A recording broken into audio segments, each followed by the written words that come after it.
I asked the three of you to join us today to provide your unique point of view and experience in regards to e-bikes. So here at the Florida Bicycle Association, we're all about encouraging more people to bicycle, more places through education and advocacy. And the topic of e-bikes, it's not a new one, but it definitely has been top of mind recently with some recent legislation in the state of Florida. And it has sparked a lot of, I'll say, debate, points of view, different experiences and different concerns. And so I'm going to start with Tom. But Tom, you and I had a conversation, who knows when you shared a little bit about an experience you had, and it made me think about e-bikes in a different way. Could you share a little bit? Sure. Well, let me start by saying I'm all for e-bikes if it gets people out of cars, and it makes their life better and makes their communities better.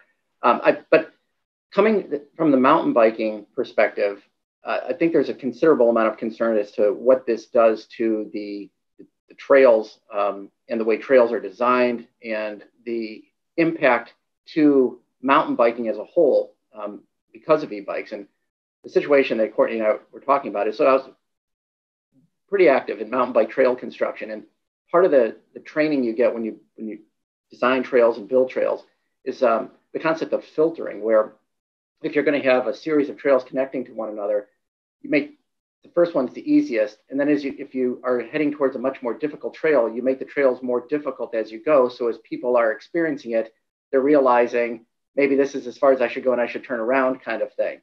And so the trail system that I was involved with in the northwest side of Atlanta, we had a situation where there were 3 trails going from basically beginner, intermediate, up to pretty advanced. And we had a situation where, there was no yes or no as far as whether e-bikes were allowed on these trails. So some people started to ride them out there. And we had a situation where we felt that people were just getting in over their heads, because what the filtering system also kind of worked, that by the time you got to the really advanced sections, you probably got there because you had the physical endurance to get out there. And with that physical endurance comes a certain level of expertise or experience riding a mountain bike that you should be in pretty good shape once you got out there. The problem we started to see, or at least I felt was starting to happen, was you had e-bikers just blowing through the harder stuff. They didn't have to worry about the physical endurance of it. And they would get out to these more advanced trails that they just weren't technically qualified to be on. And so for the most part, things were okay. You had some conflicts with, other riders and stuff, but the biggest issue was a situation where we had an elderly gentleman with some health issues use his e-bike to go out on the most advanced trail that the whole system had. He gets out there, and for whatever reason, the bike died. I guess he didn't have enough. The effort it took for the battery to get them out there caused the bike to just die. And he was quite a few miles from the parking lot. Darkness was setting in, and he was pushing the bike, and I guess started to have some, medical issues. So he called his wife, who called 911, and he just sat down out there in the woods as the darkness fell. And I got a call at home that night from the park manager saying, "Hey, could you come out here and help the first responders find this guy?" Because, again, I knew my way around the trails probably better than most people.